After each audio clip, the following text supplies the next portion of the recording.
นะโมตัสสะภะคะวะโตอะระหะโตสัมมาสัมพุทธัสสะนะโมพุทธายะนะโมธัมมายะนะโมสังฆายะ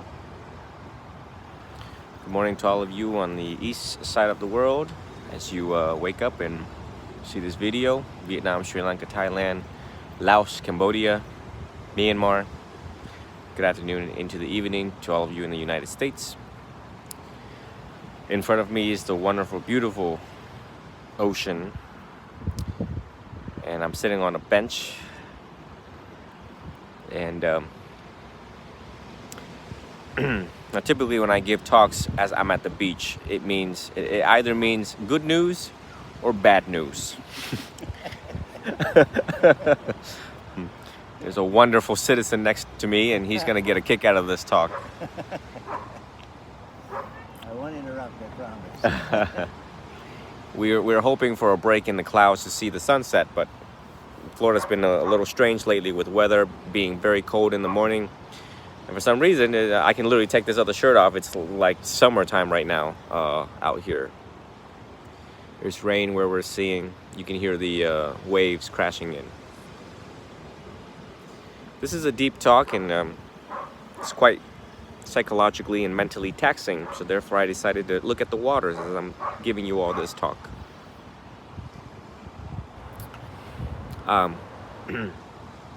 The AAPI, the Asian American Pacific Islander Association, the president, featured me on their thing on Facebook way back in the day, a couple years ago, 2 years ago or so. Very honored to do that. Today is an emergency talk about what has transpired in California lately, of which a 72-year-old killed, I think, he mass shooting 10 people, injuring 10 more at least. And then we have another 60-something-year-old that killed 7 people.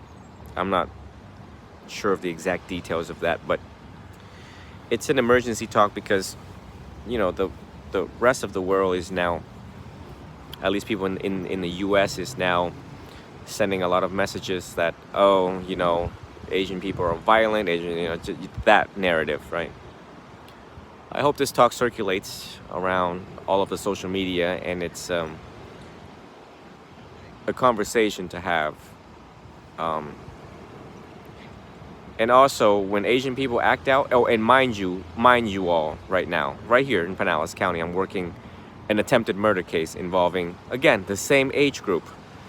Whereas a 70-something-year-old launched towards his best friend with a knife and nearly killed him. He was 2 centimeters away from the knife going into his heart. My assistant Steve was able to see the wound and capture the story with me as I sat there to collect what was happening. It's not a good thing when Asian people act out. Now, mind you, that I grew up and went to Northeast High School, so there was a lot of gang violence. There've always been gang violence historically across every culture, tradition, people, ethnicity, and so on and so on. Right? And of course, it's not a good thing because of the Asian pride thing, right? It's like, be a doctor or a lawyer, don't do bad, don't go to prison. It is alarming to me across social research and my own social research that seasoned Asian people, seasoned Asian adults committing this type of atrocious act of violence.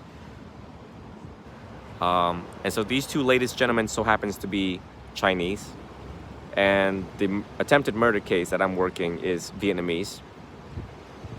And then we had another young guy, 30-something-year-old in... Y'all give me 1 second. Hello? Hello? Gang. Okay, bye. Sorry about that. That was my dad. I gotta keep this brief because he needs me. it's not a good thing. It's so we got a 30-year-old guy in Orlando, in the Orlando area here in Florida, who very slowly killed his wife in the manner of slicing her throat with music on, with like love music on. He was also Chinese. It doesn't matter who he is. He's in the bracket of Asians. Now, the rich history is that the emperors used to rule their country and also our country. And had the emperors are alive, they would say, shame on you to the Asians that is behaving very badly. You are a disgrace, the emperor would say, to our country, to our people.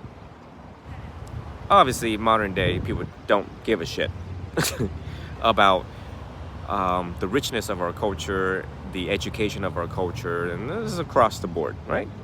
You all Americans understand where I'm coming from. People just don't care. We see that more and more each day. As a spiritual leader, and I would think that I am your American favorite American monk, I feel obligated and compelled to make this talk, to put Asian people in their place, and to educate the Westerners how to perceive humans, including Asians, in the forthcoming days to come.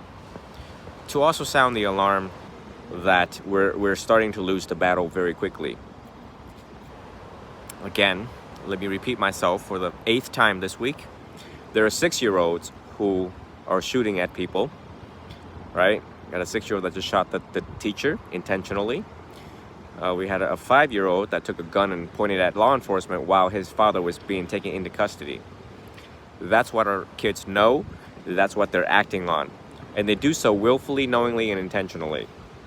So just in case you all did not know that we're losing the battle, as you sit there and watch Netflix, continue to pay your bills, comfortable in your AC, we're losing the battle in society, and pretty soon evil will find its way to your door, just like it has across America, in the rural towns, suburbans, urbans, you name it. Very disheartening. And I'm not sure how we're gonna fix this problem. We're losing the battle across all spectrum of measurements because you see Chinese New Year just passed a couple days ago. And of course we all know about the red envelopes, right? The donation part. So I wanted to also incorporate this into this talk. The uniform disclosure of monastic economics. So usually people go to, I am not associated with any monastery, nor did I participate. I went there to just give you all a nice view and wish you all good luck and prosperity, peace, serenity, and so on. And then off I go to attend to more priority, the priority of my programs, life-saving programs. So there were a couple of venerables in Thailand that did receive red envelopes. I received one from Min in California. And so Min sent me $100 buying through Venmo, and he says, Venerable, Happy New Year, wishing you health and the rest. Whereas Venerable Nguyen in Thailand held up, I think, like 14 envelopes. So for all of the monastics that I'm training overseas, and if you ever wonder what it's like to be a monk in the United States, well, maybe let's reconsider not coming here, because they don't know how to give. They won't give, and they don't know how to give. And if they do give, they expect something in return. Notice my t-shirt program, right? So the problem is people are not giving the gift of safety, which is sila. Without safety, you can't pray, you can't worship, you can't do whatever, all the religious stuff that you want to do. You can't sit underneath the tree and meditate with a grenade rocket launcher flying behind your head. Or 6-year-olds running around with Glocks, you know, just trying to shoot at the star, moon, sky, and rockets. So, you know, that's why Jesus said to keep the 10 commandments, and Buddha assert the 10 precept. Notice the 10s. And furthermore, once we have described the problem, we come up with solutions, which is where Buddhism thrive, the world will thrive. Where Buddhism flourish, the world will flourish, but people don't know how to give. Every day I'm getting, well, not every day, but every week I'm getting about 8,000 new followers on TikTok. But again, the monastic income is not growing, so therefore we can't expand meditation centers, life-saving programs. I lost 3 students. I'm tired of repeating myself. It's like people just don't care in the West. So, it's something for all of the leaders to kind of, hopefully this talk makes it to their table if they care enough to listen. A young monk in St. Pete trying to sound the alarm 52 times a year. And the perception that we all should have, we humans should have of any race, color, religion that does not behave is that they're humans, and the 3 poison has infiltrated their mind: greed, anger, and ignorance of the 4 noble truths. People misbehave because of the 3 poisons. So therefore, I guess everyone now has to get up and do something about it. It's just because sitting there inaction constitutes injustice. I realize one man can't do it by himself. I've tried the best I can for all of you for the past 8 years, and I don't think that there's progress on an individual level, but I don't think on a scale level that I don't think our jails here are getting bigger. Technology is getting more advanced, so is medicine, but human spirituality has declined rapidly. What am I trying to tell you? Well, we humans are getting dumber and dumber by the days. With the existence of social media, with the existence of the cell phones and whatever it is that they're doing, addiction, trauma, abuse, we're not getting any smarter. I'm telling you all, because I have, still is, and continuing to conduct empirical research, so I know real life humans in front of me. I've measured them, longitudinal studies, cross-sectional studies, cohorts studies, so I can confidently tell you all my findings and results preliminary right now. It's not a good thing. So I hope you all have a conversation amongst yourselves. I know that those really care will get together, have discussions, share my teachings, discuss my teachings, my standpoint for humanity and what is to come. Again, when Asian people act out, which is the less likely kind, the ones that are, put their heads down, go to work, pay taxes to the IRS, try not to get arrested. Now, I would imagine that this type of group of people, Asian Pacific Islanders, are the most well-behaved so far we've seen, but now they're acting out. That is not a good thing. It's also not a good thing that people in public trust. Police officers now committing a lot of crimes, a lot. When wearing a badge, when not wearing a badge, and retired, including judges. Like I told you, the one judge that came down here, Polk County, prostitution, the honorable, not honorable anymore. So for those who care and who care about our society, reflect on all of my teachings. Google this stuff, because I'm not lying to you all. And hopefully you all make a change and join the fight and visit my link tree and do something. I feel like we're losing grip quickly. And that's all I wanted to say. I mean, I could expand on it a little bit deeper, but right now my father needs me, so I got to get up out of this chair here shortly. There is a talk with 2 students tonight, and I've coordinated, and the gals, it's on empowering women and feminism and all that wonderful stuff for all the women audience that's been waiting. But my time here is short, and I'm going to reserve certain words and adjectives and paragraphs for a later day. I don't want people to get discouraged. But I mean, really think about the magnitude and depth of our problems right now. I think people are really not reflecting deep enough about this. It hurts me as a holy man trying to make a difference in joining forces with interfaith. Just the holy order, and all across all holy orders is, I think Jesus is crying right now, and I think the Buddha is crying right now in tears of sadness and disappointment about the intelligence of human and the wisdom of humans, and we have the capacity to be so great, wonderful, generous, love, kind, empathy, sympathetic, but we're exercising our intelligence for the wrong reasons, and we have lost the battle to our own minds, our citta.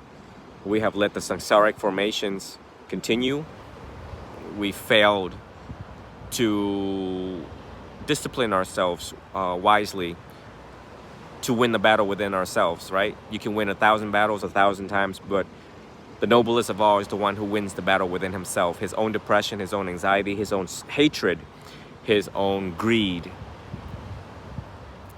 So I just this year, my prognosis for this year is guarded, and the trajectory of where humans will head towards that way. Mind you that we have the financial depression crisis coming up soon. Vietnam had, I think, millions and pounds of flowers to sell for New Year, but could not because of economic crisis in Vietnam.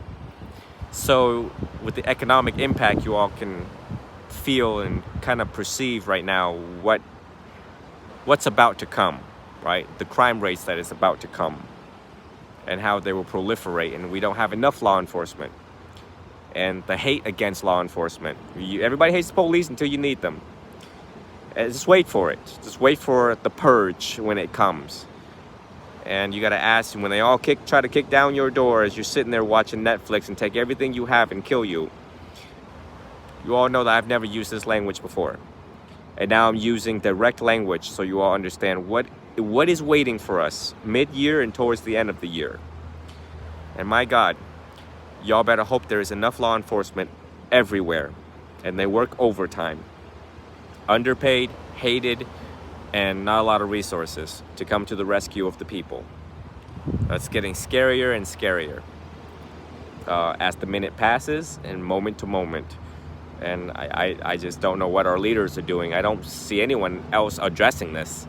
When something like this happens out there, the magnitude and the rate of so far, right, into the new year, we've already had like a couple hundreds of mass shootings. So I have read. Don't quote me. Let's rethink that. And I think our leaders are just saying, well, we extend our condolences to the family and community. No one's talking about the solution to the problem, and quickly, rapid. And when I mean rapid solution, that means it's like an IV to the veins of society.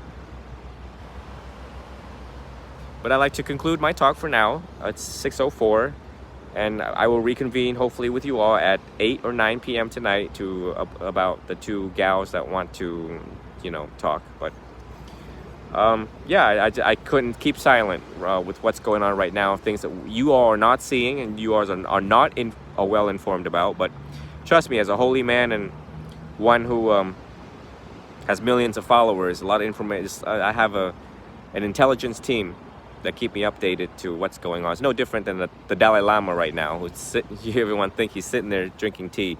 He has hundreds of monks that answer emails and to feed him information about our world, all 8 billion humans and what they're doing. So I have a team dedicated, I call it the intelligence team, to let me know what needs to be addressed and how we can make a difference, and informing you all what needs to be informed, know what needs to be known, do what needs to be done, and practice what needs to be practiced.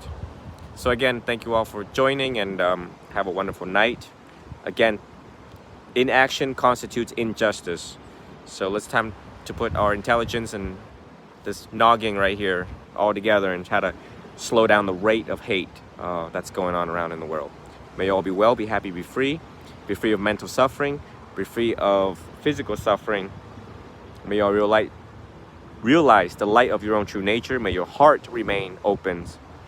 May you take action where there is injustice. May you take actions in order to ensure peace in our one and only world. Sadhu, sadhu, sadhu.